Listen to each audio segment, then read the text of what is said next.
தமிழ்நாட்டு மக்கள் எல்லாருக்கும் வணக்கம். குரூப் 1 இன்னும் 4 நாள்ல வரப்போகுது. குரூப் 2 மற்றும் 2A இன்னும் ஒரு 60 நாள்ல வரப்போகுது. எண்ணி பார்த்தா ஒரு 60 நாள் இருக்கு.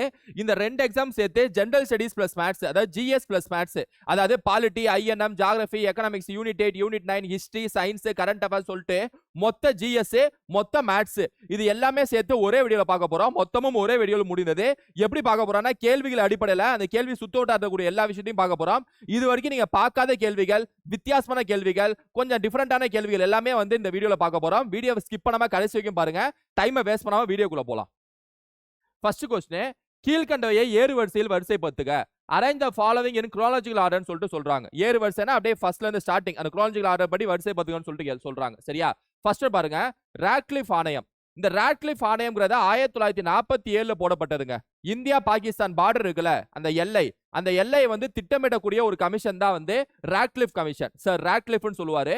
அவர் தலைமையில ஒரு ஆணையம் போட்டிருப்பாங்க. ராட்க்ளிஃப் கமிஷன் 1947ல போடப்பட்டது. என்னது, எதுக்காக போடப்பட்டது?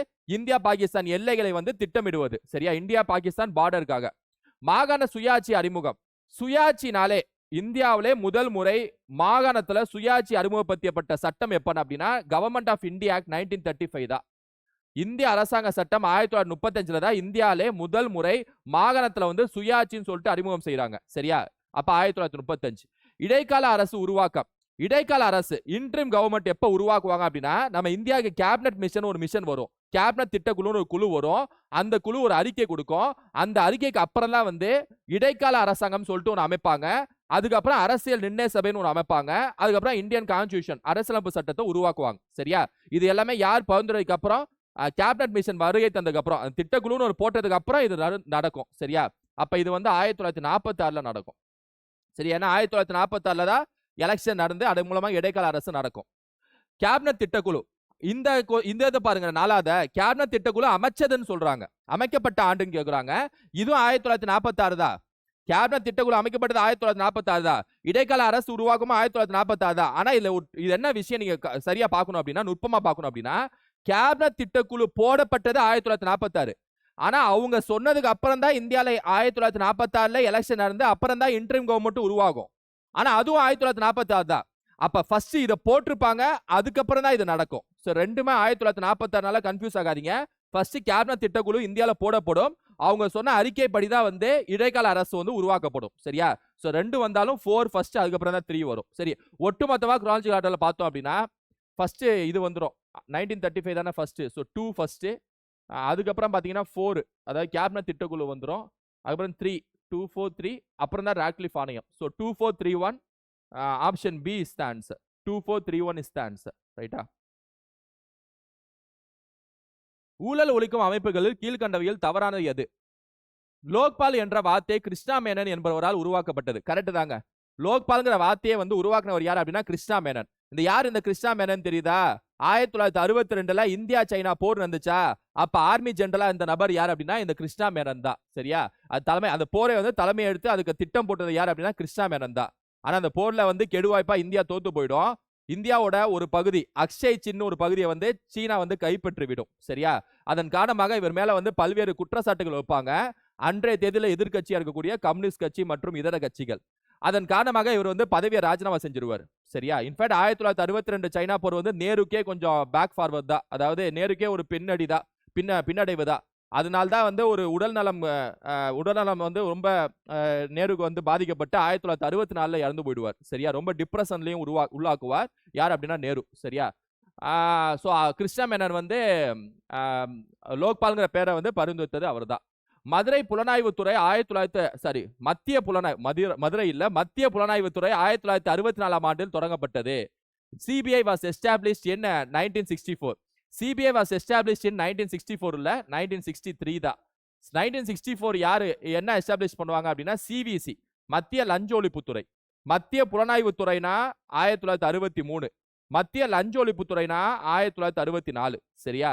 ஞாபகம் வச்சுங்க. சிபிஐ வந்து 1963. இது எப்படி ஞாபகம் வச்சுக்கலாம்னா, ஏபிசிடில ஃபர்ஸ்ட் பி தானே வரும், அப்புறம் தானே வி வரும்.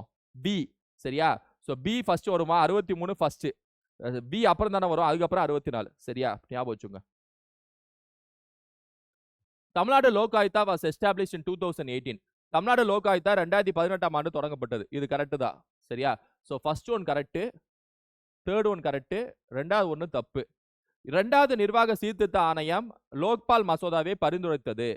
லோக்பால் அப்படின்னு சொல்லக்கூடிய அந்த சித்தாந்தம், அதாவது லோக்பால்ங்கிற கட்டமைப்பை, லோகாயுத்தாங்கிற கட்டமைப்பு உருவாக்க வேண்டும் இந்தியால, இந்த உள்ளூர் ஒழிக்கும் அமைப்பு ஒன்று உருவாக்க வேண்டும் சொல்லிட்டு முதலில் பரிந்துரைத்தது யார் அப்படின்னா முதலாம் நிர்வாக சீர்திருத்த ஆணையம், இரண்டாம் நிர்வாக சீர்திருத்த ஆணையம் இல்ல. ஃபர்ஸ்ட் அட்மினிஸ்ட்ரேட்டிவ் ரீஃபார்ம் கமிஷன், அதாவது 1966 போட்டிருப்பாங்க மொரார்ஜி தேசாய் தலைமையில. மொரார்ஜி தேசாய் தலைமையில 1966 இந்தியாவோட முதலாம் சீர்திருத்த ஆணையம் போட்டிருப்பாங்க, நிர்வாக சீர்திருத்த ஆணையம், அட்மினிஸ்ட்ரேட்டிவ் ரீஃபார்ம் கமிஷன், ஷார்ட்டா ஏஆர்சின்னு சொல்லுவாங்க. சரியா, இவங்க தான் வந்து பரிந்துரைப்பாங்க லோக்பால் ஒன்று கொண்டு வாங்க, லோகாயுத்தான்னு ஒன்று கொண்டு வாங்கன்னு சொல்லிட்டு. ஆனா கெடு வாய்ப்பா என்ன நடந்துரும்னா ஒரு 10 வாட்டி நாடாளுமன்றத்துல மசோதா தாக்கல் செய்வாங்க லோக்பால் லோகாயுத்தா கொண்டு வரணும்னு சொல்லிட்டு. ஆனா 10 வாட்டி வந்து அது வந்து மசோதா வந்து சட்டமாக மாறாது. இறுதியாக 2013 தான் வந்து லோக்பால் லோகாயுத்தா சட்டம் சொல்லிட்டு நடைமுறைக்கு வரும். அதாவது மத்திய அரசாங்கத்தோட அமைச்சர்கள் மற்றும் ஊழியர்கள் ஏதாவது ஊழல் செஞ்சாங்கன்னா லோக்பால் வந்து தண்டனை கொடுக்கும். மாநில அரசோட அமைச்சர்கள் மற்றும் ஊழியர்கள் தண்டனை ஏதாவது ஊழல் செஞ்சாங்கன்னா லோக் ஆயுத்தா வந்து தண்டனை கொடுக்கும். சரியா, லோக்பால்ங்கிறது சென்ட்ரல் கவர்மெண்ட், லோக் ஆயுத்தாங்கிறது ஸ்டேட் கவர்மெண்ட், ரெண்டுமே ஊழல் ஒழிக்கும் அமைப்புகள். சரியா, இந்தியாவிலே லோக் ஆயுத்தா கொண்டு வந்த முதல் மாநிலம் பாத்தீங்கன்னா மகாராஷ்டிரா. இந்தியாவிலே லோக் ஆயுத்தா அமைக்கப்பட்ட முதல் மாநிலம் மகாராஷ்டிரா. சோ லோக்பால் லோகாயுத்தா அமைக்கப்பட வேண்டும் சொல்லிட்டு முதலில் கோரிக்கை வைத்தது முதலாம் நிர்வாக சீர்திருத்த ஆணையம். லோக்பால் லோகாயுத்தா சட்டம் 2013. லோக்பால்ங்கிறது சென்ட்ரல் கவர்மெண்ட்டுக்கான ஊழல் ஒழிக்கும் அமைப்பு, லோகாயுத்தா ஸ்டேட் கவர்மெண்ட்டுக்கான ஊழல் ஒழிக்கும் அமைப்பு. லோகாயுத்தா இந்தியாவிலே முதல் மாநிலம் எது அப்படின்னா மகாராஷ்டிரா. தமிழ்நாட்டில் கொண்டு வந்தது எப்ப அப்படின்னா 2018. சிபிஐ வந்து 1963, சிபிசி வந்து 1964, லஞ்ச ஒழிப்புத்துறை 1964. லோக்பால்ங்கிற வார்த்தையை பெயரிட்டவர் யார் அப்படின்னா கிருஷ்ணா மேனன். சரியா, சோ அப்ப நாலாவது வந்து ரெண்டாவது நிர்வாக சீர்திருத்த ஆணையம் சொல்றாங்க, தவறு. முதலாவது நிர்வாக சீர்திருத்த ஆணையம் அவங்க தான் லோக்பாலை பரிந்துரைச்சிருப்பாங்க. சோ இது தப்பு. சரியா, ரெண்டாவது நிர்வாக சீர்திருத்த ஆணையம் யார் தலைமையில போட்டிருப்பாங்க அப்படின்னா வீரப்ப மொய்லி தலைமையில போட்டிருப்பாங்க. இப்பதான் 2005க்கு அப்புறம் போட்டிருப்பாங்க. சரியா, இந்த ரெண்டாவது நிர்வாக சீர்திருத்த ஆணையம் வந்து வீரப்ப மொய்லி தலைமையில போட்டிருப்பாங்க. முதலாவது நிர்வாக சீர்திருத்த ஆணையம் யாரு? மொரார்ஜி தேசாய். சரியா, first ARC Morarji Desai, second administrative reform commission அதாவது ஏஆர்சி வீரப்ப மொய்லி. சோ அப்ப ஃபர்ஸ்ட் ஒன்னு கரெக்ட், செகண்ட் ஒன்று தப்பு, தேர்ட் ஒன்று கரெக்ட், ஃபோர்த் ஒன்று தப்பு. எது கரெக்ட்னு தான் கேட்குறாங்க. 1, 3 இஸ் த ஆன்சர். இருங்க, எது கரெக்ட்னு எது, ஒரு நிமிஷம், எது தப்புன்னு கேட்குறாங்க. எது தப்புன்னு கேட்டால் 2, 4 தப்பு. சரியா, ஃபர்ஸ்ட் ஒன்றும் தேர்ட் ஒன்றும் கரெக்ட், 2, 4 தப்பு. Option B is the answer. சரியா, 2,4.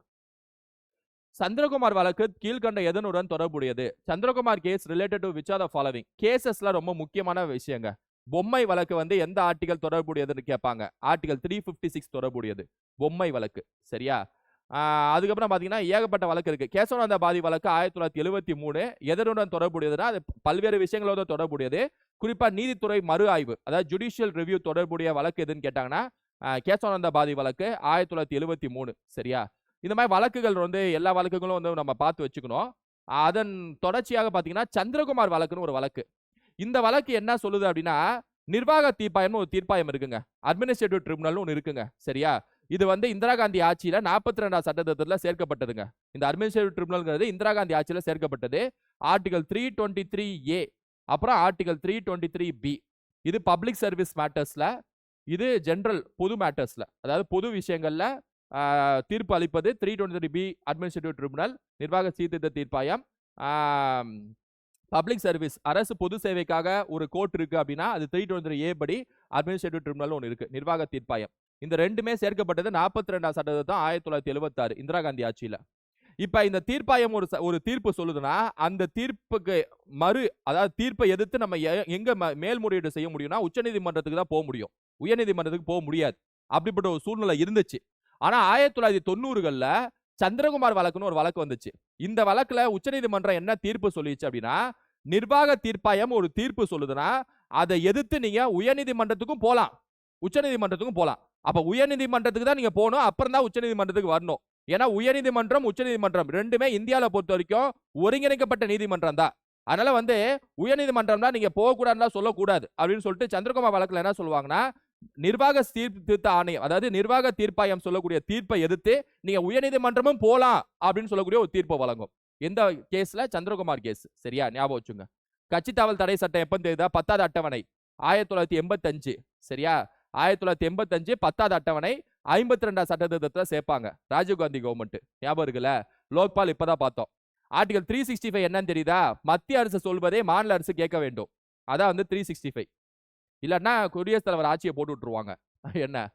பண மசோதாவை எதிர்க்கட்சி தலைவர் அறிமுகம் செய்ய முடியாது. கரெக்ட் தான். பண மசோதாவை வந்து யார் அறிமுகம் செய்ய முடியும்னா ஆளுங்கட்சி அமைச்சர்கள் மட்டும்தான் அறிமுகம் செய்ய முடியும். சரியா? பண மசோதாவுக்கு நிறைய ரெஸ்ட்ரிக்ஷன் இருக்குங்க. Money bill can only be introduced by மினிஸ்டருங்க. அப்புறம் money bill can only be introduced in லோக்சபாங்க. மக்களவையில மட்டும்தான் பண மசோதாவை அறிமுகம் செய்ய முடியும். மாநிலங்களவையில அறிமுகம் செய்ய முடியாது. அதே மாதிரி பண மசோதா மாநிலங்களவைக்கு போச்சு அப்படின்னா 14 நாள் தான் டைம். அதுக்குள்ள மாநிலங்களவை ஏதாவது ஒரு ஆக்ஷன் எடுத்தானோ, இல்லாட்டினா டைரக்டா பிரசிடென்ட் டேபிளுக்கு போயிடும். இந்த மாதிரி பண மசோதா இன்ட்ரோடியூஸ் செய்வதில், அதாவது அறிமுகம் செய்வதில் நிறைய ரெஸ்ட்ரிக்ஷன் இருக்கு. அதே மாதிரி பிரசிடென்ட்டை முன் அனுமதி பெற வேண்டும். பண மசோதாவை அறிமுகம் செய்ய வேண்டும் என்றால் குடியரசுத் தலைவரிடம் முன் அனுமதி பெற வேண்டும். சரியா? பண மசோதா அறிமுகம் செய்ய பிரதமரிடம், இப்பதான் சொன்னேன் குடியரசுத் தலைவர்னு சொன்னேன், பிரதமரிடம் முன் அனுமதி பெற வேண்டும்ங்கிறாங்க பாருங்க. தப்பு. என்ன பிரதமர் போயிட்டு கேட்டுட்டு இருப்பாங்களா? அறிமுகம் செய்யறதே பிரதமரோட அமைச்சர்கள் தான். என்ன? பண மசோதா விதி எண் 110 கீழ் வரும். Correct. First one correct, second one தப்பு, மூணாவது ஒன் கரெக்ட். எது கரெக்ட் தான் கேக்குறாங்க. 1,3 கரெக்ட். எல்எம் சிங்வி குழுவின் பரிந்துரைகள் யாவை? which are the following are the recommendations of LM Singhvi committee? கிராம பஞ்சாயத்து அதிக நிதி வளங்கள் உடையவை. Village panchayat should have more financial resource. அதிக நிதி வளங்களை உருவாக்க வேண்டும் சொல்லிட்டு சொன்னாரு. கரெக்ட் தான் ஃபர்ஸ்ட் ஒன்னு. நீதித்துறை தீர்ப்பாயம், அதாவது நீதி தீர்ப்பாயங்கள் அமைக்க வேண்டும் சொல்லிட்டு கோரிக்கை வைத்தது எல்எம் சிங்வி குழு தான். அதுவும் கரெக்ட் தான். நியாய பஞ்சாயத்து அமைக்க வேண்டும் சொல்லிட்டு கோரிக்கை வைத்ததும் எல்எம் சிங்வி குழு தான். நியாய பஞ்சாயத்து, நீதித்துறை தீர்ப்பாயம் எல்லாமே. கிராம சபை என்பது நேரடி ஜனநாயகத்துக்காக ஒரு அமைப்பாகும் சொல்லிட்டு அந்த கூற்ற சொன்னது யார் அப்படின்னா எல்எம் சிங்வி குழு தான். It said gram sabha as the embodiment of direct democracy. நேரடி ஜனநாயகத்தோட ஒரு ஆணி வேறே வந்து கிராம சபை தாங்க அப்படின்னு சொன்னதே யார் அப்படின்னா எல்எம் சிங்வி தான். நியாய பஞ்சாயத்தை உருவாக்குங்க அப்படின்னு சொன்னது யார் அப்படின்னா எல்எம் சிங்வி தான். சரியா? அதே மாதிரி பாத்தீங்கன்னா நீதி தீர்ப்பாயம், ஜுடிஷியல் ட்ரிபுனல்ஸ் உருவாக்குங்க கிராமத்துல அப்படின்னு சொன்னது யாருன்னா எல்எம் சிங்வி தான். நாலுமே கரெக்ட். அனைத்தும் இஸ் த ஆன்சர். பஞ்சாயத்துக்காக போடப்பட்ட முதல் குழு பாத்தீங்கன்னா பல்வந்த் ராய் மேத்தா. பல்வந்த் ராய் மேத்தா குழு தான் முதலில் போடப்பட்ட குழு. அதுக்கப்புறம் அசோக் மேத்தா குழு, அதுக்கப்புறம் ஜிவிகே ராவோ குழு, அதுக்கப்புறம் வந்து எல்எம் சிங்வி குழு. அதுக்கப்புறம் வரக்கூடியதா இந்த எல்எம் சிங்வி குழு. சரியா? அப்புறம் தங்கன் குழு, கஜ்ஜல் குழுன்னு சொல்லிட்டு அது பாட்டுக்கு போகும். ரைட்டா? ரைட். எல்எம் சிங்வி குழுவை பத்தி அனைத்தும் கரெக்ட். இந்திய அரசியலமைப்பில் கீழ்கண்டவற்றில் எதன் கீழ் வனவிலங்குகளின் பாதுகாப்பு பற்றி குறிப்பிடப்பட்டுள்ளது? சரியா? Protection of wild life comes under which are the following in Constitution of India? கான்ஸ்டிடியூஷன்ல ப்ரொடெக்ஷன் ஆஃப் வைல்ட் லைஃப், அதாவது வனவிலங்கை பாதுகாத்தல் அப்படிங்கிறது கீழ்கண்ட எதுல வந்து வந்திருக்கும்னு சொல்லி சொல்றாங்க. அடிப்படை கடமைகள்ல வந்திருக்குங்க.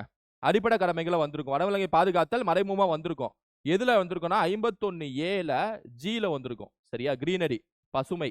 ஜீனா கிரீன் அப்படின்னால வனவிலங்கு சுற்றுச்சூழல் பாதுகாக்க வேண்டும். டிபிஎஸ்பில இருக்கு. சுற்றுச்சூழலை பாதுகாக்க வேண்டும், வனவிலங்கை பாதுகாக்க வேண்டும்ங்கிறது டிபிஎஸ்பி இருக்கு. இந்திரா காந்தி தான் சேர்ப்பாங்க. இதை எதுல சேர்த்திருப்பாங்க அப்படின்னா 48A சேர்த்திருப்பாங்க. 48Aங்கிறது protection of wild life and environment அதெல்லாம் இருக்கு. சரியா? 7ஆம் அட்டவணையிலும் ப்ரொடெக்ஷன் ஆஃப் வைல்ட் லைஃப் பத்தி இருக்கு. அதாவது எந்த லிஸ்ட்ல இருக்குன்னா கன்கரண்ட் லிஸ்ட், பொதுப்பட்டியல்ல இருக்கு. பொதுப்பட்டியல்ல இருக்கு. அப்படி பாத்தீங்க அப்படின்னா அடிப்படை கடமைகள்ல வனவிலங்கை பாதுகாத்தல்ங்கிறது 51A ஜில இருக்கு.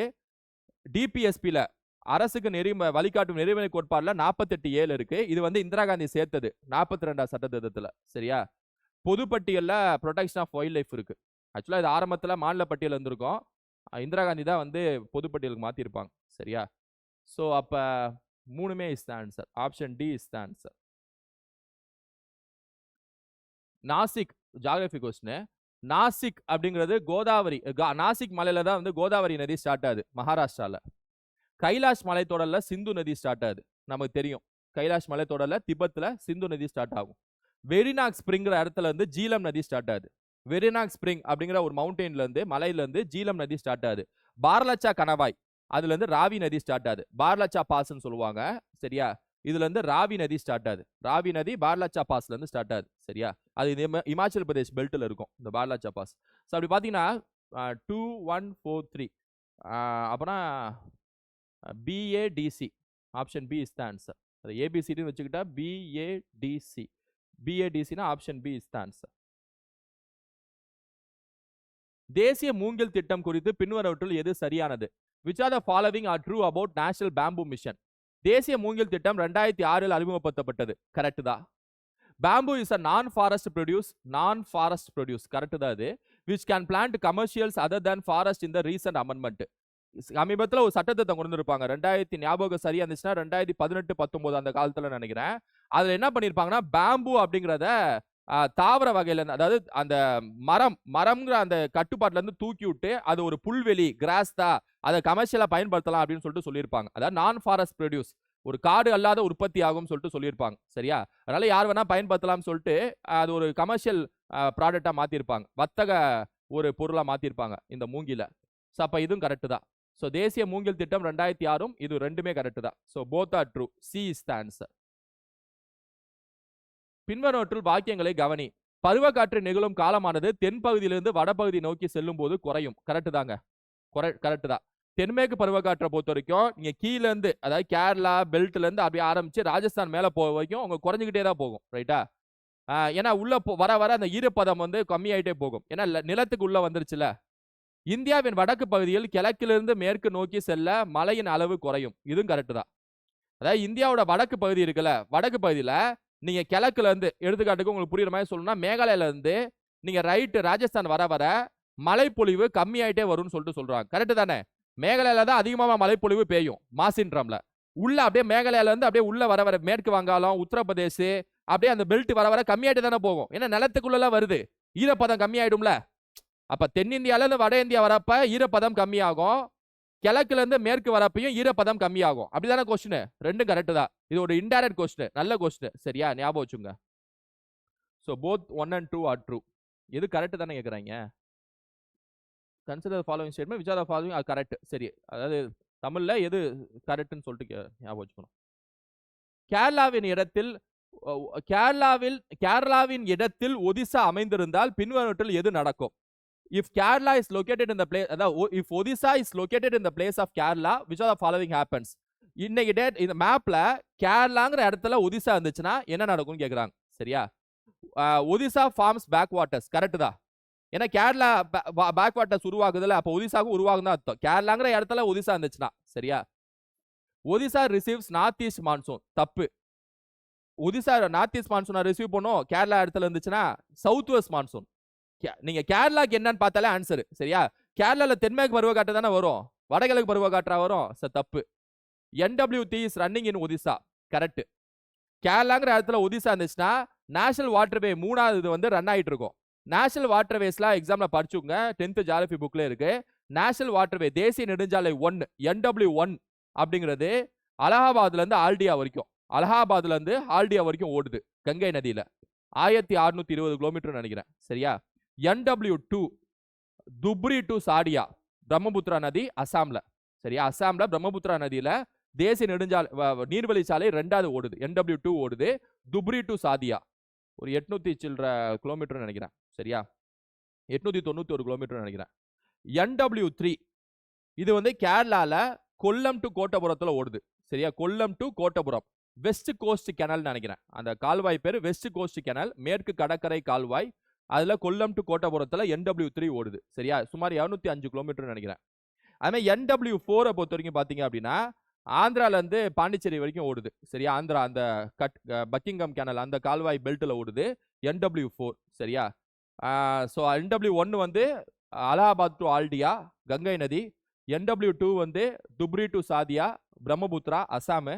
NW3 வந்து கேரளால வெஸ்ட் கோஸ்ட் கெனல்ல கொல்லம் டு கோட்டபுரம். NW4 வந்து ஆந்திரா தமிழ்நாடு பெல்ட். சரியா? ஸோ இதில் என்ன கேட்குறாங்க? NW3 running in Odisha. அதாவது ஒடிசா வந்து கேரளாங்கிற இடத்துல இருந்துச்சுன்னா NW3 ஒடிசால ரன் ஆகும். ஸோ 1 கரெக்ட், 3 கரெக்ட், 2வது தப்பு. Odisha will have Chilika lake. தப்பு. கேரளாங்கிற இடத்துல ஒடிசா இருந்துச்சுன்னா ஒடிசால சில்கா லேக்லாம் இருக்காது, வெம்பனார் லேக் தான் இருக்கும். சரியா? இந்த 4 ஆப்ஷனும் கேரளா வச்சு பாருங்க. கேரளால ஒடிசாங்கிற இடத்துல எல்லாம் கேரளாவை மாத்திருங்க. சரியா? ஏன்னா ஒடிசா வந்து கேரளாங்கிற இடத்துல இருந்துச்சுன்னா தான் கேட்குறாங்க. அதனால கேரளாவை மாத்திருங்க. Kerala forms back waters. Correct. கேரளால நார்த் ஈஸ்ட் மான்சூனா? தப்பு. NW3 running in Kerala. Correct. Kerala will have Chilika lake. தப்பு. கேரளால வெம்பனாடி அடி தான் இருக்கு. ரைட்டா? ஸோ இது ஒரு டிஃபரெண்டான கொஸ்டின், கொஞ்சம் யோசிச்சா உங்களுக்கு ஆன்சர் கிடைக்கும். கீழ்கண்ட எந்த காரணிகள் இந்தியாவின் காலநிலையை தீர்மானிக்கிறது? Which are the following factors influence India's climate? இந்தியாவோட காலநிலையை தீர்மானிப்பது 10th ஜியாகிரபி புக்ல செகண்ட் லெசன்ல இருக்கும். லாட்டிடியூடு, ஜெட் ஸ்ட்ரீம், மான்சூனு, உயரம் அப்படின்னு ஆல்டிடியூடு, உயரம் அப்படின்னு சொல்லிட்டு இருக்கும். சரியா? தீர்க்க ரேகை தப்புங்க. ஒன்னாவது வராதுங்க. தீர்க்க ரேகை வந்து பூமியோட காலை இரவு, டே அண்ட் நைட்ஸ் தான் தீர்மானிக்குது. Latitude decide seasons. அதாவது அந்த அச்சரேகை இருக்குல்ல, அது வந்து இந்தியாவின் காலநிலையை தீர்மானிக்குது. தீர்க்க ரேகை காலை மற்றும் இரவை தீர்மானிக்கிறது. சரியா? அப்ப ஒன்னு வராது. ஒன்னு வராதனாலே இது போயிடும், இது போயிடும், இது போயிடும். 2, 3, 4 இஸ் த ஆன்சர். ஜெட் காற்றுகள், ஜெட் ஸ்ட்ரீம்ஸ், அப்பர் அட்மாஸ்பியர், அதாவது வளிமண்டலத்தில் மேற்பகுதியில் மேகமா ஒரு சூறாவளி காத்து ஹையர் ஸ்பீட்ல அடிக்கும். அது பேர் ஜெட் ஸ்ட்ரீம். மான்சூன் தெரியும், தென்மேற்கு பருவக்காற்று, வடகிழக்கு பருவக்காற்று. தென்மேற்கு பருவக்காற்று ஜூன் மாசம் உள்ள வரும், கேரளால வரும். கேரளா அந்த பெல்ட் ஃபுல்லா வரும். வடகிழக்கு பருவக்காற்று அக்டோபர் மாசம் வடகிழக்குல இருந்து வரும். தமிழ்நாட்டுக்கு அதிகமா மழைப்பொழிவு கொடுக்கிறது இந்த வடகிழக்கு பருவக்காற்றா. தென்மேற்கு பருவக்காற்று தமிழ்நாட்டுக்கு அந்த அளவுக்கு மழைப்பொழிவு தரல. சரியா? லாட்டிடியூட் தீர்மானிக்குது. லாட்டிடியூட் தீர்மானிக்குது. ஏன்னா பூமத்திரைக்கு மேல இருக்கல இந்தியா. சரியா? இந்த சாய் கதிர்கள், செங்குத்து கதிர்கள்னு படிச்சிருப்பீங்க. ஸ்லாண்டிங் ரேஸ், வெர்டிகல் ரேஸ் எல்லாமே லாட்டிடியூட் தானே, அச்சரேகை தானே. சரியா? ரைட். கீழ்கண்ட எந்த 5 ஆண்டு காலத்தில் வங்கி ஆம்புட்ஸ்மன் திட்டம் அறிமுகப்படுத்தப்பட்டது? Banking ombudsman scheme. இந்த பேங்கிங் ஆம்புட்ஸ்மன் ஸ்கீம் அறிமுகப்படுத்தப்பட்ட வருஷம் பாத்தீங்கன்னா 1995ங்க. வங்கி சார்ந்த எந்த ஒரு கம்ப்ளைண்ட் நீங்க ரைஸ் பண்ணலாம் அந்த ஆம்புட்ஸ்மன் சொல்லக்கூடிய வெப்சைட்ல போயிட்டு. அதான் பேங்கிங் ஆம்புட்ஸ்மன் ஸ்கீம். குறைகளை தீர்க்கக்கூடிய ஒரு திட்டம். சரியா? 1995ல. அது அந்த டைம்ல அது எத்தனாவது 5-year பிளான் காலம் கேக்குறாங்க. Which are the following 5-year plan பீரியட்னு கேக்குறாங்க. சரியா? எந்த 5-year பிளான்ல இது அறிமுகப்படுத்தப்பட்டன்னு கேட்கல. அந்த பேங்கிங் ஆம்புட்ஸ்மன் ஸ்கீம் அறிமுகப்படுத்த ஆண்டுங்கிறது அந்த ஆண்டு எந்த 5ஆண்டு திட்டத்துக்குள்ள வருதுன்னு கேக்குறாங்க. சரியா? எந்த 5ஆண்டு திட்டம்? நரசிம்மராவ் ஆட்சியா? 6, 7, 8 நினைக்கிறேன். 8வது 5ஆண்டு திட்டம். Option D 8th. சரியா? 6வது 5ஆண்டு திட்டம் வந்து இந்திரா காந்தி ஆட்சி 1980 to 85. 7வது 5ஆண்டு திட்டம்ங்கிறது 1985 to 90. 91 to 96 அத நடுவுல ஆனுவல் பிளான் போடும். 91 to 96 இவர் நரசிம்மராவ் பீரியட். 8வது 5ஆண்டு திட்டம். சரியா? 8வது. Option D is the answer.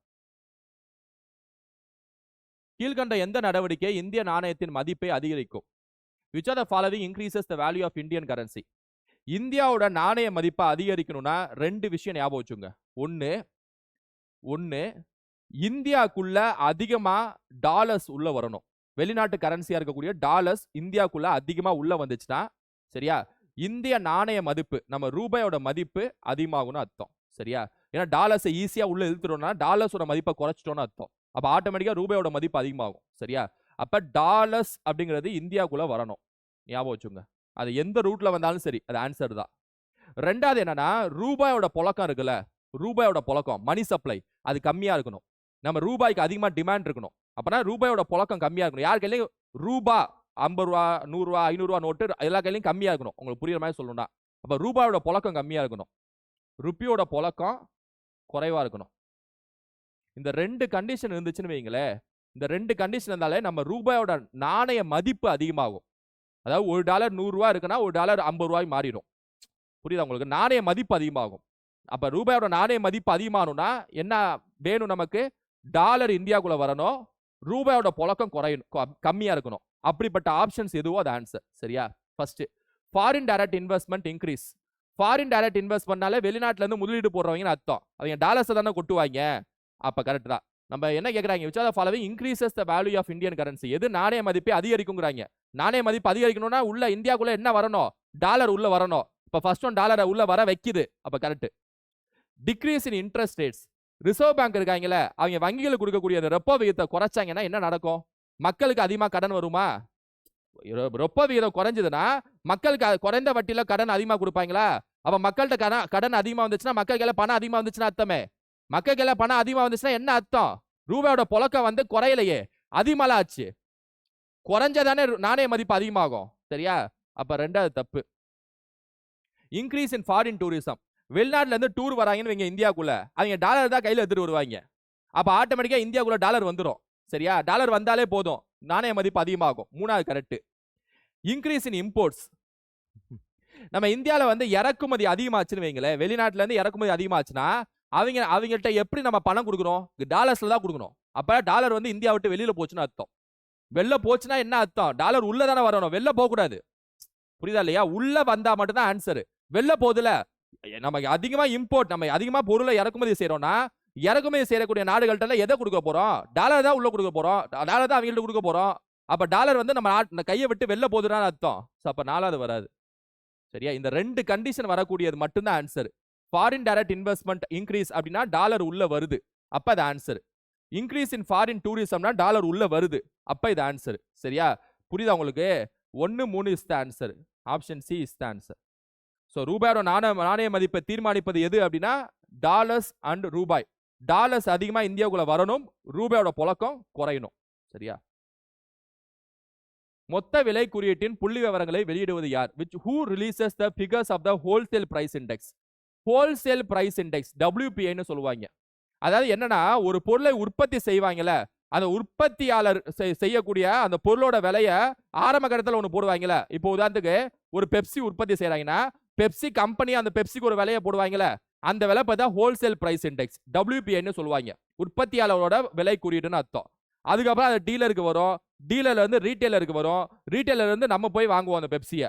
அப்ப விலை அதிகமாயிட்டே வரும். சரியா? ஒருத்தர் கைமாற விலை அதிகமாயிட்டே வரும். இறுதியாக நம்மள்ட்ட வாங்குறப்ப அதிகமான விலையில நம்ம கொடுத்து வாங்குவோம். சரியா? அப்ப ஹோல்சேல் பிரைஸ் இண்டெக்ஸ் என்னன்னா பொருளை உற்பத்தி செய்வாங்க ஒரு பொருளையும். நான் எடுத்துக்காட்டுக்கு பெப்சின்னு சொல்றேன். எல்லா பொருளும் இந்தியாவில் தயாரிக்கக்கூடிய எல்லா பொருளும் உற்பத்தியாளர் விற்கக்கூடிய அதை வைக்கக்கூடிய ஒரு விலை இருக்கும்ல, அந்த விலை பேர் தான் ஹோல்சேல் பிரைஸ் இண்டெக்ஸ். கடைசியா நம்ம ஒரு விலை கொடுத்து வாங்குவோம்ல கடையில போயிட்டு, அது பேர் கன்சியூமர் பிரைஸ் இண்டெக்ஸ், நுகர்வோர் விலை குறியீடு. ஸோ பிரைஸ் இண்டெக்ஸ் இந்தியாவில் 2 வகையா பிரிக்கலாம். ஒன்னு ஆரம்ப கட்ட விலை, அதாவது உற்பத்தியாளர் ஒரு விலையை ஒரு பொருளை தயாரிக்கிறப்போ ஒரு விலையை ஃபிக்ஸ் பண்ணுவான், அது பேர் WPI உற்பத்தியாளர் விலை குறியீடு.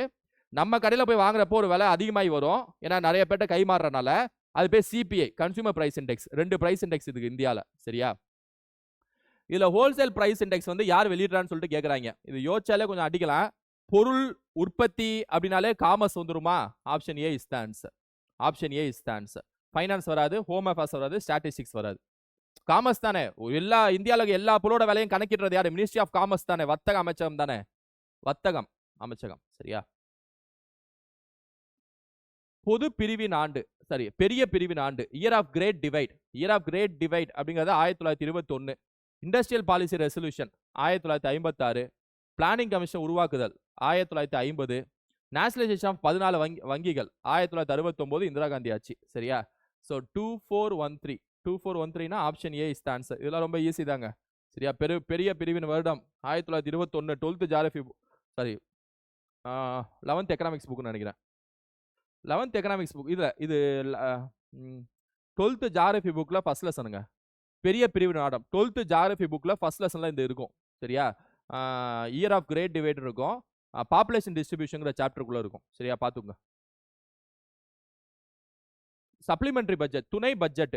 துணை பட்ஜெட் டைம் ஆஃப் வார், போர் செலவு. போர் செலவை வந்து வைக்கக்கூடிய ஒரு பட்ஜெட் பேர் சப்ளிமெண்டரி பட்ஜெட் சொல்லுவாங்க.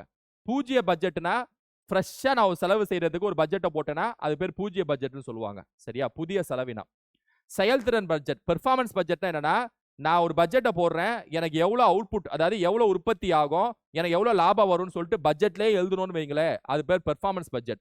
செயல்திறன் பட்ஜெட், விளைவு பட்ஜெட்னு சொல்லுவாங்க, அவுட்கம் பட்ஜெட்னு சொல்லுவாங்க. மூலதன பட்ஜெட், கேபிட்டல் பட்ஜெட்னா என்னன்னா எவ்வளவு கேபிட்டல் ரிசிப்ட் எவ்வளோ, கேபிட்டல் எக்ஸ்பெண்டிச்சர் எவ்வளோ, அதாவது நான் எவ்வளோ வந்து கடனை உடனே வாங்க போறேன், எவ்வளோ வந்து நிறுவனம் ஆரம்பிப்பதற்கு நான் செலவு செய்ய போறேன், அதாவது இன்வெஸ்ட்மெண்ட் செய்ய போறேன், அதெல்லாம் வந்து மூலதன பட்ஜெட் சொல்லுவாங்க. சரியா? பேர்ல இருக்கு. ஸோ அப்படி பார்த்தீங்கன்னா BADC is the answer. BADC is the answer. Option D is the answer. சரியா? இது வந்து 12th புக்ல எக்கனாமிக்ஸ் புக்ல பிஸ்கல் பாலிசி நிதி கொள்கைங்கிற சாப்டர்ல ஒரு 7வது பக்கம் தாண்டி இருக்கும். சரியா? பாத்துக்க. பின்வருவற்றில் கஸ்தூரிபாய் காந்தி கன்யா குருகுலத்தை உருவாக்கியவர் யார்?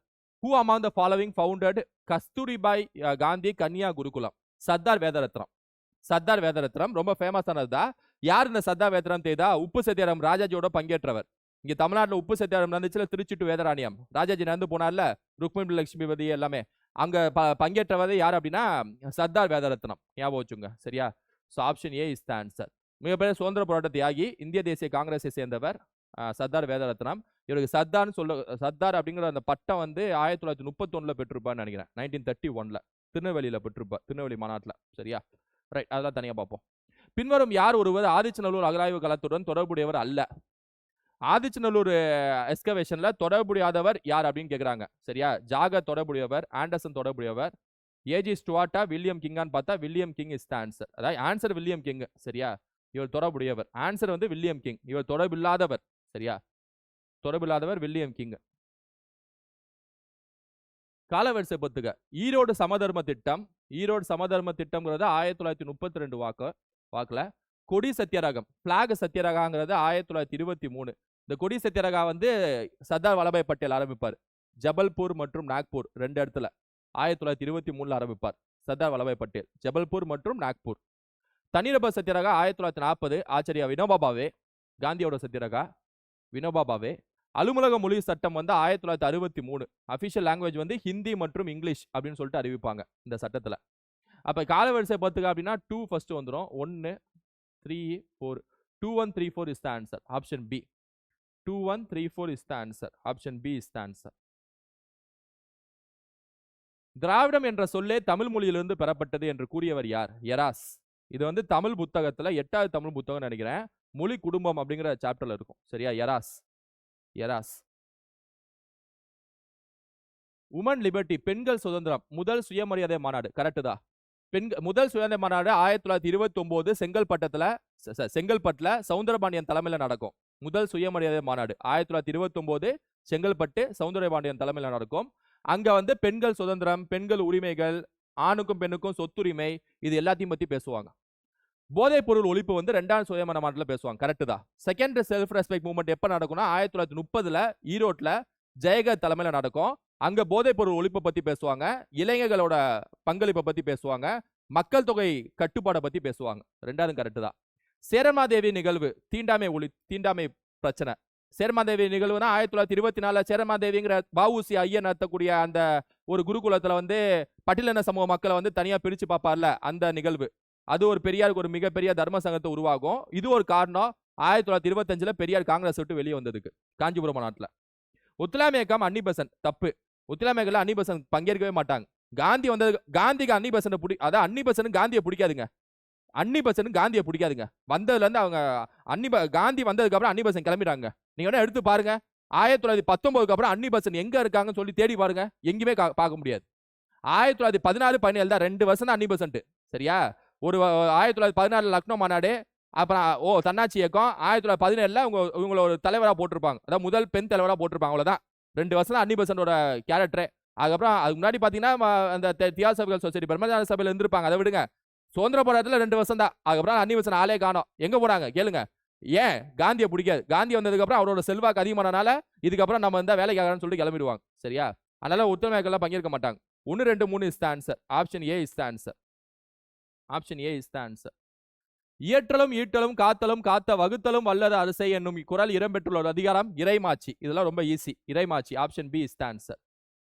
தமிழகத்தில் விவசாயமே அதிக நபர்களுக்கு வேலைவாய்ப்பினை வழங்கி கொண்டிருக்கிறது. உழைப்பாளர்கள் தங்களது தொழில்களை மாற்றிக்கொள்வதற்கு தேவையான அளவிற்கு வேலைவாய்ப்புகளை விவசாயம் அல்லாத துறைகள் உருவாக்கவில்லை. கரெக்ட் தான். கூற்றுக்கு காரணம் சரிதான். தமிழ்நாட்டில் விவசாயம் வந்து அதிகமான வேலைவாய்ப்பு உருவாக்குது. நான் சொல்றது வேலைவாய்ப்பு. அதனால உற்பத்தி தரங்கிறது ரொம்ப கம்மி தான். அதாவது ஜிடிபிங்கிறது அதுக்கு ஸ்பான்சர் பண்ணது கம்மி தான். அதிகமான மக்கள் தொகை இருக்கக்கூடியது நேரடியாவோ மறைமுகமாவோ தான் விவசாயத்துறையில தான். நேரடியாவோ மறைமுகமாவோ. சரியா, அதுக்கான மற்ற இது வந்து அந்த அளவுக்கு வந்து ஒரு பெரிய ஒரு ப்ரியாரிட்டியை வந்து மாற்றவில்லை. சரியா, அதுக்கான வாய்ப்பு வந்து கொடுக்கவில்லை அப்படிங்கிறது சொல்லிருக்காங்க. கூற்றுக்கு காரணம் சரிதான். சரியா, கூற்றுக்கு காரணம் சரினா ஆப்ஷன் பி வரும். R is the correct explanation. 2011ஆம் ஆண்டில் மக்கள் தொகை கணக்கெடுப்பின்படி தமிழ்நாட்டில் எந்த மாவட்டம் மிக அதிகமான கல்வி விகிதத்தை கொண்டுள்ளது? கன்னியாகுமரி. தமிழ்நாட்டில் எந்த மாவட்டம் 2011 கணக்கெடுப்பு படி அதிக கல்வியறிவுனா தமிழ்நாட்டில் கன்னியாகுமரி தான். குறைந்த கல்வியறிவு மாவட்டம் பார்த்தீங்கன்னா இது தர்மபுரி. தர்மபுரி வந்து குறைந்த கல்வியறிவு மாவட்டம். கன்னியாகுமரி வந்து அதிக கல்வியறிவு மாவட்டம் 2011 சென்சஸ் படி. அதுமாதிரி மக்கள் தொகையில அதிகமான மக்கள் தொகை கொண்ட மாவட்டம் பார்த்தீங்கன்னா சென்னை. அதே மக்கள் தொகையில குறைவான மக்கள் தொகை கொண்ட மாவட்டம் பார்த்தீங்கன்னா பெரம்பலூர். இது 2011 சென்சஸ் தான். ஸோ மக்கள் தொகை பாப்புலேஷனை பொறுத்த வரைக்கும் அதிகமானது சென்னை, கம்மியானது வந்து பெரம்பலூர். மக்கள் தொகை அடர்த்தி பாப்புலேஷன் டென்சிட்டியில பார்த்தீங்கன்னா மக்கள் தொகை அடர்த்தியில அதிகமானது பார்த்தீங்கன்னா அதுவும் சென்னை தான். குறைவானது பார்த்தீங்கன்னா நீலகிரி. இது வந்து மக்கள் தொகை அடர்த்தி. ஞாபகம், இது மக்கள் தொகை அதிகமானது கம்மியானது, இது மக்கள் தொகை அடர்த்தி அதிகமானது கம்மியானது. சரியா, ஞாபகம் வச்சுங்க. தமிழ்நாட்டோட மக்கள் தொகை அடர்த்தி எவ்வளோனா 555 ஸ்கொயர் கிலோமீட்டர். சரியா, 555. இது வந்து தமிழ்நாட்டோட மக்கள் தொகை அடர்த்தி. தமிழ்நாட்டோட பாலின விகிதம் பார்த்தீங்கன்னா 995. 995 பெண்கள், 1000 ஆண்களுக்கு 995 பெண்கள் இருக்காங்க தமிழ்நாட்டுல அப்படின்னு அர்த்தம். இது வந்து பாலின விகிதம், இது மக்கள் தொகை அடர்த்தி. இது எல்லாமே எந்த சென்சஸ்? 2011 சென்சஸ் படி சொல்றேன். 2011 சென்சஸ் படி சொல்றேன். சரியா? அவன் செக்ஸ் ரேஷியோ பாலின விகிதத்துல அதிகமாக கூடிய பாலின விகிதம் ஹையஸ்ட் செக்ஸ் ரேஷியோ மாவட்டம் பாத்தீங்கன்னா நீலகிரி, குறைவான செக்ஸ் ரேஷியோ மாவட்டம் பாத்தீங்கன்னா தேனி. செக்ஸ் ரேஷியோல ஹையஸ்ட் நீலகிரி, குறைவு வந்து தேனி. சைல்டு செக்ஸ் ரேஷியோ குழந்தை பாலின விகிதத்துல, அதாவது 0 to 6 வயசு, 6 வயசுக்கு உட்பட்ட குழந்தைகள், அதுல கூடிய பாலின விகிதத்துல குழந்தை பாலின விகிதம் சைல்டு செக்ஸ் ரேஷியோல அதிகமானது நீலகிரி, குறைவானது பாத்தீங்கன்னா கடலூர். குறைவானது கடலூர். அப்ப செக்ஸ் ரேஷியோல அதிகமானது நீலகிரி, குறைவானது பாத்தீங்கன்னா தேனி. இதே சைல்டு செக்ஸ் ரேஷியோல அதிகமானது பாத்தீங்கன்னா நீலகிரி, குறைவானது பாத்தீங்கன்னா கடலூர். சரியா? இது எல்லாமே 2011 சென்சஸ். இது எல்லாமே 11th ஸ்கூல் புக் எக்கனாமிக்ஸ் புக்ல தமிழ்நாடு எக்கனாமிக்ங்கிற சாப்டர், தமிழ்நாடு பொருளாதாரம் சாப்டர்ல பின்னாடி ஒரு டேப்லெட் கலம்ல இருக்கும். சரியா? பாத்துங்க. ஸோ மக்கள் தொகையில் அதிகம் சென்னை, குறைவு பெரம்பலூர். மக்கள் தொகை அடர்த்தியில் அதிகம் சென்னை, குறைவு நீலகிரி. செக்ஸ் ரேஷியோல அதிகம் நீலகிரி, குறைவு தேனி. சைல்ட் ரேஷியோல அதிகம் நீலகிரி, குறைவு Cuddalore. Population density 555, sex ratio பாலின விகிதம் 995. இந்த கேள்வி சம்பந்தப்பட்ட எல்லா விஷயம் பார்த்துரும். மெட்ராஸ் ஏற்றுமதி செயலாக்க மையம் சென்னையில் நிறுவப்பட்டது. MEPZ is a special economic zone in Chennai. Correct. It was established in 1984. இதுவும் கரெக்ட். ஸ்கூல் புக்ல இருக்கு. ரெண்டும் சரி இஸ் த ஆன்சர். ரெண்டும் சரி இஸ் த ஆன்சர். இயந்திர யானை தமிழ்நாட்டில் எந்த நகரத்தில் அறிமுகப்படுத்தப்பட்டது? Which city in Tamil Nadu robotic elephant introduced? ஊட்டிங்க. ஊட்டி. இது ஒரு கரண்ட் அஃபேர்ஸ் கொஸ்டின். சரியா? நான் சொல்லியிருப்பேன் இது ஒரு கரண்ட் அஃபேர்ஸ் கொஸ்டின். ரைட்டா? 7 அடி திருக்குறள் புத்தகம், 7 அடி திருக்குறள் புத்தகம் எந்த மாவட்டத்தில் வெளியிடப்பட்டது? இதுவும் கரண்ட் அஃபேர்ஸ் கொஸ்டின். யூனிட் 9ல, யூனிட் 9 சார்ந்த கரண்ட் அஃபேர்ஸ். இது எல்லாமே யூனிட் 9. சரியா? Thanjavur. Thanjavur is the answer. தமிழ்நாட்டில் எந்த மாவட்டத்தில் 18வது வனவிலங்கு சரணாலயம் திறக்கப்பட்டது? ஈரோடு. ஈரோடு. இதுவும் யூனிட் 9 சார்ந்த கரண்ட் அஃபேர்ஸ். இதெல்லாமே யூனிட் 9ல வச்சுக்குவோம். கரண்ட் அஃபேர்ஸ் தனியா இருக்கு. எல்லாமே யூனிட் 9. சரியா? ஈரோடு. தாரிகி முபாரக் ஷாயி யாருடைய ஆட்சி காலத்தில் படைக்கப்பட்டது? தாரிகி முபாரக் ஷாயி அப்படின்னு சொல்லக்கூடியது லோடி இல்ல, சையத் டைனாஸ்டி, சையத் வம்சத்துல படைக்கப்பட்ட ஒரு நூல் தான் வந்து என்ன அப்படின்னா தாரிகி முபாரக் ஷாயி அப்படின்னு சொல்லக்கூடிய அந்த நூல். சரியா? இந்த நூலை பொறுத்த வரைக்கும் பாத்தீங்க அப்படின்னா அதாவது யார்லா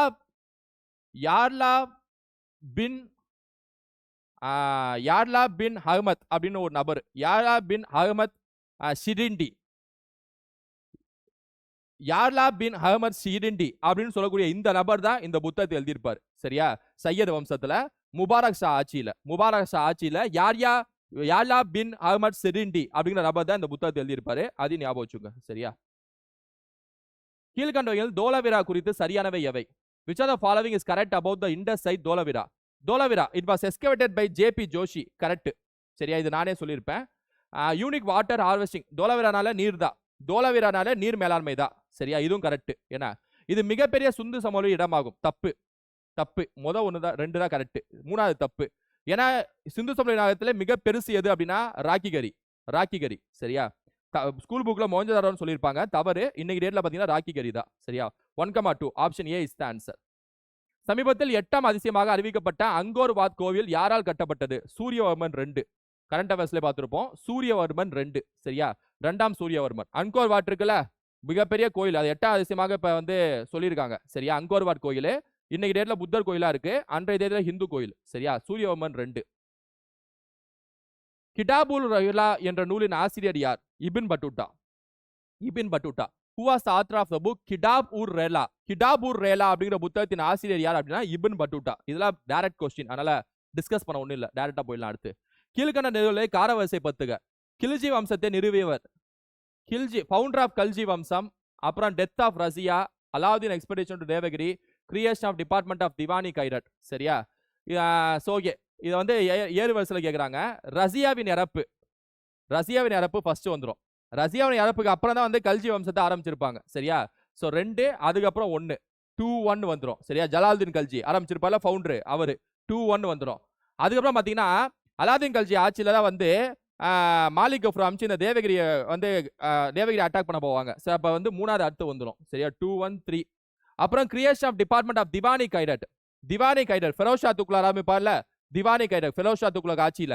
ஏன்னா அதாவது இந்த கைவிடப்பட்ட குழந்தைகள், அப்புறம் வந்து அதாவது ஆர்ஃபன் மற்றும் பெண்களுக்காக ஒரு அமைப்பு ஆரம்பிப்பாரு. அதாவது திவானி கைரட், ஃபெரோஷா துக்ளக். அப்ப 4 வந்துரும். 2134 is the answer. Option A. 2134 option A is the answer. சரியா? What is the difference between compound interest compounded yearly and compounded half-yearly for 18 months at 20% per annum on a sum of rupees 12,000? Okay. இங்க நீங்க வழக்கமா வந்து தனி வட்டிக்கும் கூட்டு வட்டிக்கும் ஒரு வித்தியாசம் கேள்விலாம் பார்த்திருப்பீங்க. ஆனா இது அப்படி இல்ல. கூட்டு வட்டி ஆண்டுக்கும் கூட்டு வட்டி காலாண்டுக்கும் உள்ள வித்தியாசம் கேள்வி. இப்ப பிராக்டிகலா போட்டு தான் ஆகணும். ஃபர்ஸ்ட் ஆண்டுக்குன்னு பார்ப்போம். காம்பவுண்ட் இன்ட்ரெஸ்ட் இயர்லி எப்படி கால்குலேட் பண்ணணும்னா 12,000 எழுதிக்குவோம். அப்படி 12,000க்கு எத்தனை பர்சன்ட்? 20%. எத்தனை மாசம்? 18 மாசம். 18 மாசம்னா 1.5 வருஷம் வச்சுக்கலாம். 18 மாசம்னா 1.5 வருஷம். கரெக்டா? ஃபர்ஸ்ட் இது ஆண்டுக்குன்னு போடுவோம். ஆண்டுக்குனா பெர்சன்டேஜ் மெத்தட்ல நான் போடுவேன். முன்னாள் என் மேத்ஸ் கிளாஸை கவனிச்சிருந்தீங்கன்னா உங்களுக்கு தெரிஞ்சிருக்கும். பெர்சன்டேஜ் மெத்தட்னா என்ன அர்த்தம்னா அசலை இப்படி எழுதிக்குவேன். அசலை எழுதிக்கிட்டு 20%ஆ 12,000க்கு 10% வந்து 1,200, இன்னொரு 10% 1,200. ரெண்டு 10% எடுத்தோம்னா 20% எடுத்த மாதிரி. கரெக்டா? ஒரு அசலுக்கு ரெண்டு வாட்டி 10% எடுத்தோம்னா 20% எடுத்த மாதிரி. கரெக்டா? அப்ப 0 0 4 3 4 1. கரெக்டா? 14,400 வந்துருச்சு. என்ன? இப்ப இது ஒரு வருஷத்துக்கான மொத்த தொகை. ஒரு வருஷத்துக்கான மொத்த தொகை கிடைச்சிச்சு. இப்ப ஒரு வருஷம் முடிஞ்சு. அடுத்து அரை வருஷத்துக்கு எடுக்கணும்ல. அரை வருஷத்துக்கு எப்படி சார் எடுக்கிறது? சிம்பிள். என்ன பண்ணுங்க அப்படின்னா இந்த 14,400க்கு 10% எவ்வளோ? 1,440. இன்னொரு 10% என்ன? 1,440. ஸோ அப்ப இது 20% வந்துச்சா? இது 20%. இது 20%. இது 20%. அப்படியே இங்க எடுத்து போட்டு ஆட் பண்ணோம்னா அடுத்த ஒரு வருஷம் கணக்காயிடும். ஆனா இங்க நம்ம அடுத்த அரை வருஷம் தான் தேவை. அப்ப என்ன செய்யுங்கன்னா இந்த 2,880ன்னு வந்திருக்குல்ல, ஒரு வருஷத்துக்கான அந்த வட்டி, இதை வந்து பாதியா பிரிச்சிருங்க. அதாவது பை 2 போடுங்க. பை 2 போட்டீங்கன்னா 1,440 வருமா? இதுதான் வந்து அரை வருஷத்துக்கான வட்டி. சரியா? ஸோ 0 4 8 5 1. ஸோ இப்போ 1.5 வருஷத்துக்கு கண்டுபிடிச்சிட்டோம். 1.5 வருஷத்துக்கு கண்டுபிடிச்சிட்டோம். மொத்த தொகை இது அசலு. இதுல இருந்து இதை கழிங்க. 3,840 வருதா? இதான் கூட்டு வட்டி. சரியா? இப்ப நமக்கு கூட்டு வட்டி கிடைச்சிச்சு. ஒரு வருஷம் அதான் ஆனுவலிக்கான கூட்டு வட்டி கண்டுபிடிச்சிட்டோம். 3,840. இது அப்படியே ஞாபகம் வச்சுங்க. 3,840 அப்படியே ஞாபகம் வச்சுங்க. சரியா? இப்ப காலாண்டுக்கு கண்டுபிடிக்கணும். காலாண்டுக்குனா அதே 12,000 அப்படி எழுதிக்குங்க. காலாண்டுக்குனா என்ன செய்யணும்னா முன்னாள் மேத்ஸ் கிளாஸஸ்ல சொல்லியிருப்பேன் இதை பத்தி. காலாண்டுனா என்ன செய்யணும்னா சாரி காலாண்டு இல்ல அரையாண்டு. அரையாண்டு சாரி காலாண்டு இல்ல அரையாண்டு. அரையாண்டுனா என்ன செய்யணும்னா இந்த ரேட் இருக்குல்ல, ரேட்டு அப்படி பை 2ன்னு போடணும். ரேட்டை பை 2 அப்படின்னு போடணும். சரியா? அது மாதிரி என் இருக்குல்ல, என்னன்னா 1.5யா, இதை இன்டூ 2ன்னு போடணும். அவ்வளவுதான். எந்த ஒரு கேள்வியில கூட்டு வட்டியை காலாண்டு கண்டுபிடிங்கன்னு கேட்டாலே அசலை அப்படியே வச்சுக்கோங்க. ரேட்டை பை 2ன்னு போடுங்க, என்ன இன்டூ 2ன்னு போடுங்க. Rate by 2 n into 2. Rate by 2 n into 2. சரியா? அப்படி பார்த்தோம் அப்படின்னா 10% வந்துடும். ஸோ இதை பை 2 போட்டா 3/2 n 3ன்னு வந்துடும். n 3ன்னு வந்துடும். இப்ப இதை வந்து நம்ம நார்மல் பெர்சன்டேஜ் மெத்தட்ல போடுவோம். இப்ப நம்ம போட்டுட்டு இருக்கிறது அரையாண்டு. சரியா? 12,000க்கு 10% 1,200 கூட்டினீங்கன்னா 13,200. திரும்ப இன்னொரு வாட்டி 10% வந்து 1,320 கூட்டினீங்கன்னா 14,520. சரியா? 3 வாட்டி எடுக்கணுங்க. நம்ம 2 வாட்டி தான் எடுத்திருக்கோம். 3ஆவது வாட்டி எடுக்கணும். 10% சொல்லிட்டு ஆட் பண்ணிட்டே வரும். 14,10 10% இது 452. ஸோ கூட்டினா 15,972 வருது. இது வந்து மொத்தம் 3 வாட்டி எடுத்து முடிச்சாச்சு. 1.5 வருஷம் 3 வாட்டி எடுத்து முடிச்சாச்சு. 15,972ங்கிறது மொத்த தொகை. இதுல இருந்து அசலை கழிங்க, அப்பதான் கூட்டு வட்டி கிடைக்கும். ஸோ 15,972 இருந்து 12,000 கழிச்சிங்கன்னா 3,972 கிடைக்கும். இது வந்து கூட்டு வட்டி, காம்பவுண்ட் இன்ட்ரெஸ்ட். சரியா? ஆஃபலி. இதுக்கு முன்னாடி ஆனுவலி நம்ம பார்த்தோம்ல, அதாவது இதுக்கு முன்னாடி ஒரு நம்பரை ஞாபகம் வச்சுக்க சொன்னேன்ல, 3,840 நினைக்கிறேன். 3,840 கரெக்டா? இது ஆனுவலி, இதுக்கு முன்னாடி போட்டது பார்த்துருப்பீங்களா? இப்போ என்ன கேட்குறாங்கன்னா இது ரெண்டுக்குள்ள வித்தியாசம் கேட்குறாங்க. சரியா? ஸோ வித்தியாசம் கண்டுபிடிக்கிறது எப்படி? 2 3 132. Option D is the answer. 132. இது ரொம்ப வித்தியாசமான கொஸ்டின். ஏன்னா வழக்கமா கூட்டு வட்டிக்கும் தனி வட்டிக்கும் வித்தியாசம் கேட்டு பார்த்துருப்பீங்க. இது கூட்டு வட்டியில இயர்லிக்கும் கூட்டு வட்டியில ஆஃபலிக்கும் உள்ள வித்தியாசம். அப்ப இயர்லி தனியா கண்டுபிடிக்கணும், ஆஃபலி தனியா கண்டுபிடிக்கணும், ரெண்டையும் மைனஸ் பண்ணணும். அதை தான் பண்ணியிருக்கோம். சரியா? கொஞ்சம் ரீவைண்ட் பண்ணி ஸ்லோ ஃபார்வர்டில் கூட இந்த சம பாருங்க.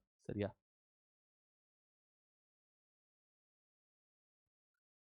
Three positive numbers are in the ratio 2:3:4. The sum of their squares is 2:2349. The average of the first two numbers is what? Okay. First இந்த மாதிரி ரேஷியோ சம் கேட்டாலே ரேஷியோவை எக்ஸ்னு போட்டு எழுதிக்குங்க. 2x 3x 4x. இதோட சம் ஆஃப் த ஸ்கொயர்ஸ்னு சொல்றாங்க. So அப்போ இதை ஸ்கொயர் பண்ணுங்க. சம் ஆஃப் த ஸ்கொயர்ஸ் எவ்வளோன்னு சொல்றாங்க? 2349ங்கிறாங்க. அதுக்கு ஈக்குவல் பண்ணிக்கோங்க. சரியா? ஸோ ஸ்கொயர் பண்ணதை பார்ப்போம். 4x square plus 9x square plus 16x square is equal to 2349. கூட்டினீங்கன்னா 29x square is equal to 2349. 29 தானே வரும், ரைட்? இப்போ x square is equal to 2349 by 29.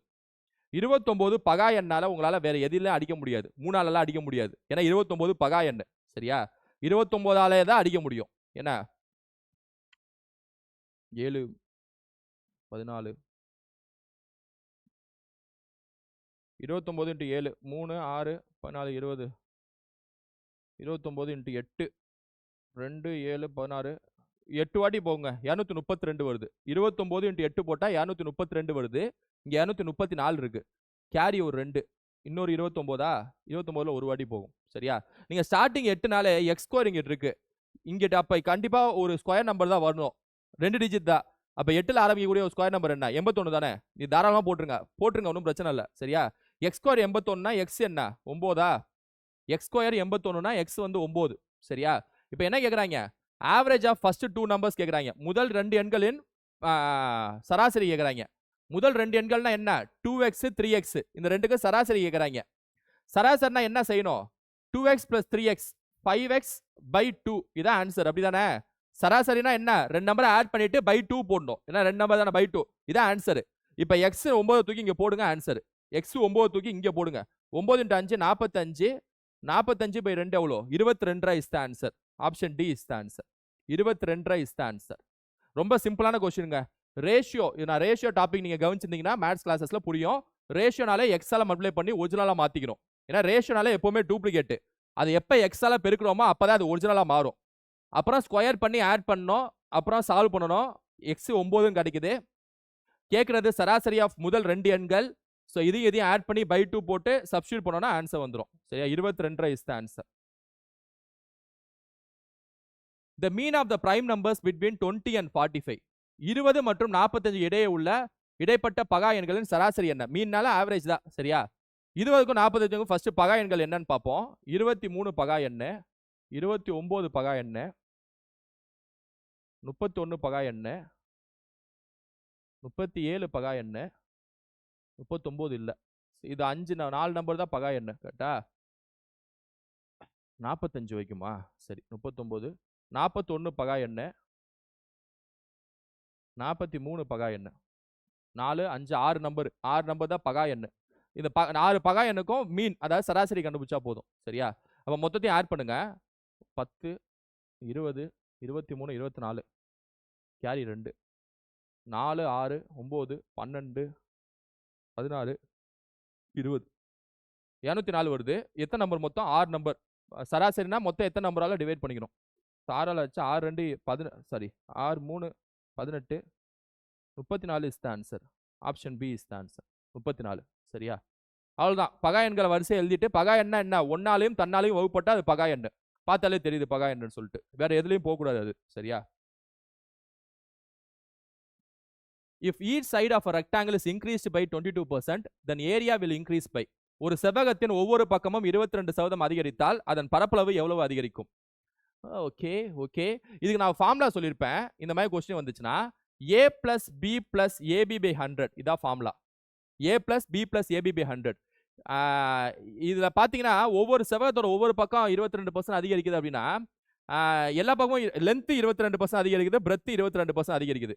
அப்ப என்ன பண்ணுங்கன்னா லென்த்தும் 22% அதிகரிக்குது, பிரெத் 22னா ஏவும் 22 போட்டுங்க, பியும் 22 போட்டுங்க. சரியா? சப்போஸ் இங்க 2 நம்பர் இருந்துச்சுன்னா ஏ ஒரு நம்பரும் பி இன்னொரு நம்பரும் போடலாம். ஆனா ஒரு பக்கம் அதிகரிக்குதுன்னு சொல்லிட்டு சொல்றாங்க. அப்ப லென்த் 22% அதிகரிக்குது, பிரெத் 22% அதிகரிக்குது. அப்படிதான் வச்சுக்க முடியும். சரியா? இப்படி சப்ஸ்டியூட் பண்ணாலே போதும். அது தூக்கி இப்படி சப்ஸ்டியூட் பண்ணாலே போதும். 44 பிளஸ் 44 சாரி 22 × 22 44 44 484 by 100. சரியா? ஸோ 44 பிளஸ் கீழே 2 0 வந்துச்சுன்னா என்ன பண்ணணும் தெரியுங்களா உங்களுக்கு? மேலே 2க்கு முன்னாடி பாயிண்ட் வைக்கணும். So 4.84 48.84% is the answer. 48.84% is the answer. Option D is the answer. ரைட்டா? 48.84. ஸோ இந்த மாதிரி கேள்வி கேட்டாங்கனாலே a plus b plus ab by 100 இதான் ஷார்ட்கட்டு. இதை கரெக்டாக ஞாபகம் வைத்துக் கொள்ளுங்கள். இதான் ஷார்ட்கட்டு. சரியா? ஏரியா டாபிக்ல இதான் shortcut. x minus 1 by x is equal to 7.5 னா x square plus 1 by x square என்னன்னு கேக்குறாங்க. சரியா? x square plus 1 by x square என்னன்னு கேக்குறாங்க. x minus 1 by xங்கிறது 7.5 னா x square plus 1 by x square என்னன்னு கேக்குறாங்க. ரைட். ஓகே. உங்களுக்கு ஒன்று சொல்றேன். இந்த x square plus 1 by x square x minus 1 by x வச்சு ஒரு ஃபார்முலா இருக்கு. எப்படின்னா x square plus 1 by x square அப்படிங்கிறது x minus 1 by x the whole square x minus 1 by x the whole square plus 2. இதை நீங்க விரிவாக்க செஞ்சு plus 2 பண்ணினா இது வரும். என்ன பண்ணி பாருங்க. a minus b whole square formula போட்டு பாருங்க. a square plus b square minus 2ab வரும். சரியா? minus 2ab னா 2 plus 2 minus 2 plus 2 கேன்சல் ஆகி திரும்ப இது வந்துரும். சரியா? இது அப்படியே ஒரு ஃபார்முலா மாதிரியே ஞாபகம் வச்சுங்க. இந்த மாதிரி क्वेश्चनக்குலாம் இது ஃபார்முலா மாதிரியே ஞாபகம் வச்சுங்க. சரியா? ஞாபகம் வச்சுங்க. இது ஒரு ஃபார்முலா, தனிப்பட்ட ஒரு ஃபார்முலாவை ஞாபகம் வச்சுங்க. சரியா? ரைட். இப்போ வந்து அப்படியே சப்ஸ்டியூட் பண்ணா போதும். x minus 1 by x வந்து 7.5 தானே. x minus 1 by x இருக்கிறதுல 7.5 சப்ஸ்டியூட் பண்ணுங்க. 7.5 the whole square plus 2. 7.5 வந்து ஸ்கொயர் பண்ணா எவ்வளோ? 56.25 plus 2. 56.25 plus 2 எவ்வளோ? 58.25 is the answer. 58.25 is the answer. எவ்வளோ செக் பண்ணிக்குவோம். a square plus b square minus 2ab plus 2. Correct தான். 58.25 is the answer. ரைட்டா? 56.25 plus 2 58.25 7.5 ஸ்கொயர் பண்ணிட்டோம். ரைட். இந்தியாவின் விசுவாசத்தின் விலை இந்தியாவின் விடுதலை மேற்கண்ட கூற்றை கூறியவர் யார்? Annie Besant. The price of India's loyalty is India's freedom. இதை சொன்னது யார் அப்படின்னா அன்னி பெசன்ட். சரியா? மாட்டு வண்டியில் போறதே இது ட்ரெயினில் போற போல மாட்டு வண்டி போறதுல மேல்னு சொன்னாங்களே அந்த அன்னி பெசன்ட். ரைட்டா? ஏறு வரிசையில் வரிசைப்படுத்து. Bolshevik revolution. போல்ஸ்விக் புரட்சிங்கிறது 1917 ரஷ்ய புரட்சி பேர் தான் போல்ஸ்விக் புரட்சின்னு சொல்லுவாங்க. இந்திய பாதுகாப்பு சட்டம் வந்து 1915 போட்டிருப்பாங்க பிரிட்டிஷ். சரியா? தன்னாட்சி இயக்கம் வந்து ஹோம் ரூல் மூவ்மெண்ட் 1916. அகில இந்திய தொழில் சங்க காங்கிரஸ் ஆரம்பிக்கப்பட்டது 1920. சரியா? 1920. ஸோ அப்படி பார்த்தோம் அப்படின்னா ஏறு வரிசையில் எழுதணும் அப்படின்னா இதெல்லாம் நமக்கு ஃபேமஸான விஷயம் தான். சரியா? 2 3 1 4 2 3 1 4 option A is the answer. 2 3 1 4 option A is the answer. ரைட்டா? முதல் உலகப் போர் காரணமாக இந்தியாவில் ஏற்பட்ட தாக்கம் என்ன? Which are the following were the effects of first world war in India? முதல் உலகப் போர் சமயம்னால இந்தியாவில் என்னென்ன தாக்கம் ஏற்பட்டுச்சுன்னு சொல்லி கேட்குறாங்க. வறுமை ஏற்பட்டுச்சா? பாவர்ட்டி ஏற்பட்டுச்சு.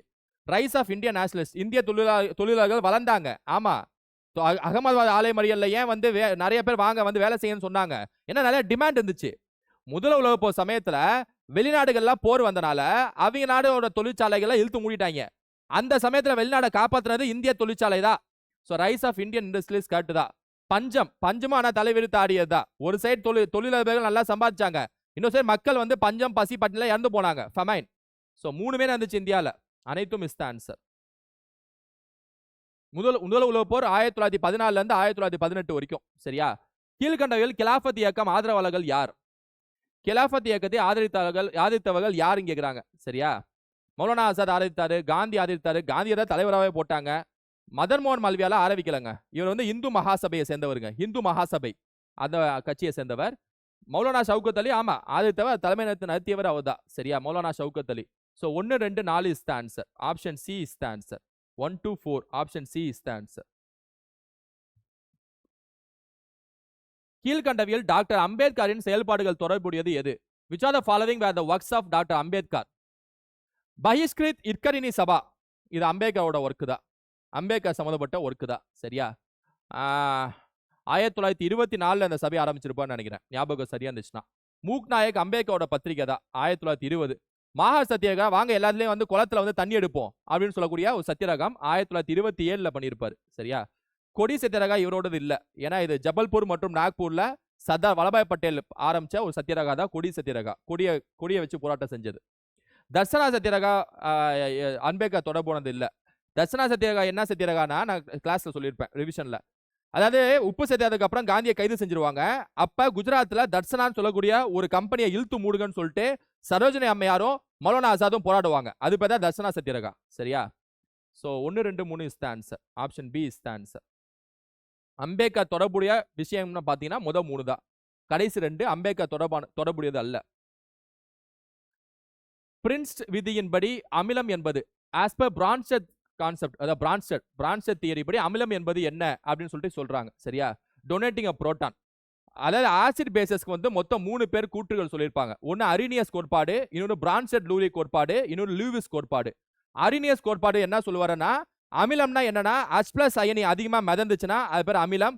OH அயனி அதிகமா இருந்துச்சுன்னா அது பேர் காரம் சொல்லுவாரு. யார் அப்படின்னா அரினியஸ்.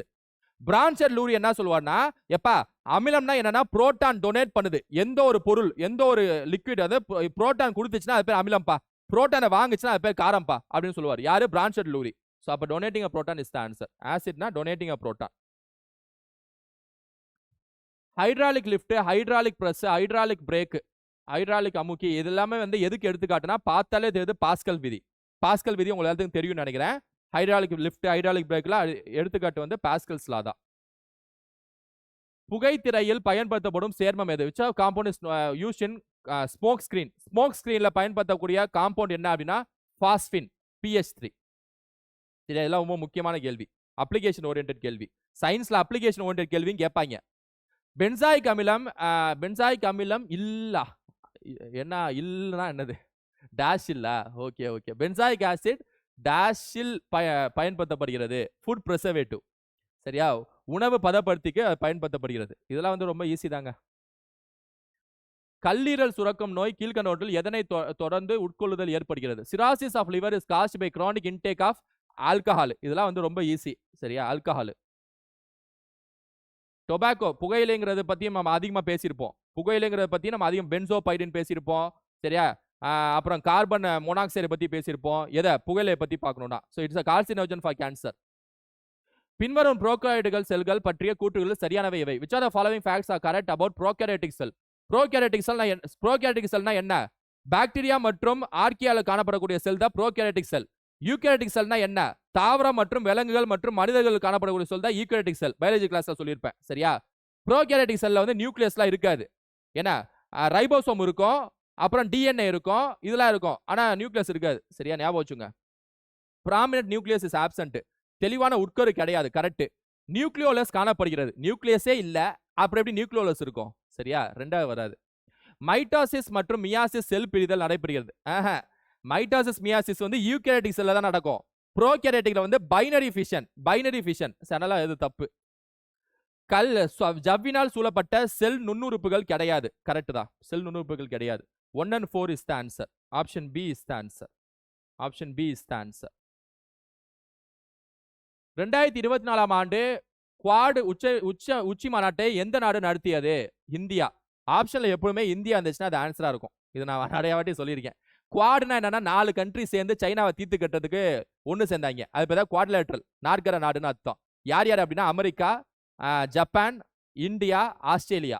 நீங்க அப்படியே உலக வரைபடத்தை எடுத்து அமெரிக்கா, ஜப்பான், இந்தியா, ஆஸ்திரேலியான்னு சொல்லிட்டு ஒரு இதை போட்டீங்க, லைனை வரைஞ்சிங்கன்னு வைங்களேன், குவாட்லேட்ரல் மாதிரியே இருக்கும். அதனால தான் குவாட் கண்ட்ரிஸ்.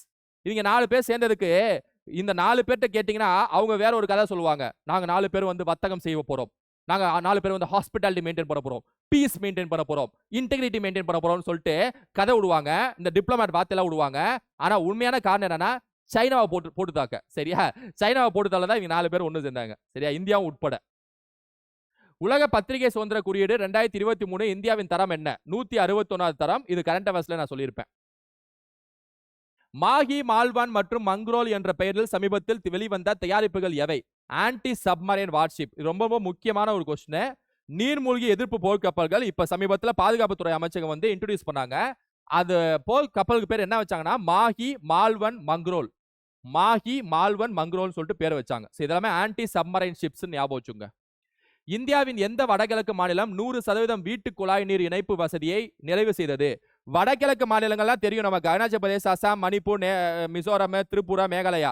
அதுல எது வந்து 100% வீட்டு tap water connection? Tap water connection என்ன திட்டம் தெரியுமா? மத்திய அரசு திட்டம் ஜல்ஜீவன் திட்டம். Jal Jeevan திட்டம்னா tap water connection அர்த்தம். சரியா? Arunachal Pradesh is the answer. எந்த வடகிழக்கு மாநிலங்கள்ல அருணாச்சல பிரதேஷ் தான் முதல் முறை 100% டேப் வாட்டர் கனெக்ஷன் வந்து ஏற்படுத்தியது. சரியா? இந்தியாவின் முதல் கழிவு நீர் சுத்தம் செய்யும் ரோபோட் பெயர் என்ன? இந்த 4 ஆப்ஷன்ல பார்த்தாலே வித்தியாசமான ஆப்ஷன் எது? ஹோமோசெப் ஆட்டம். ஏன்னா கேபிட்டல் லெட்டர்ல வருதா? இதான் ஆன்சர். சரியா? எப்பவுமே 4ல வந்து குரூப்ல டூப் எப்பவுமே ஆன்சரா இருக்கும். இதை நான் சொல்லியிருப்பேன் முன்னாடியே. சரியா? சோ இதோட முடிஞ்சுங்க. மொத்தம் 54 கேள்விகள். எல்லாத்துல இருந்து 5 கேள்வி இருக்கும். சில சப்ஜெக்ட்ல ஒரு 6 கேள்வி எக்ஸ்ட்ரா இருந்தா கூட அப்படியே எண்ணு தூக்கி போட்டு 54 55 ஓடுது. சரியா? சோ ஒரே வீடியோல மொத்தமா முடிச்சிருக்கேன். இதே மாதிரி இன்னொரு வீடியோல உங்களை சந்திக்கிறேன். சரியா? அடுத்த வீடியோல சந்திக்கிறேன். Thank you students. தேங்க்யூ.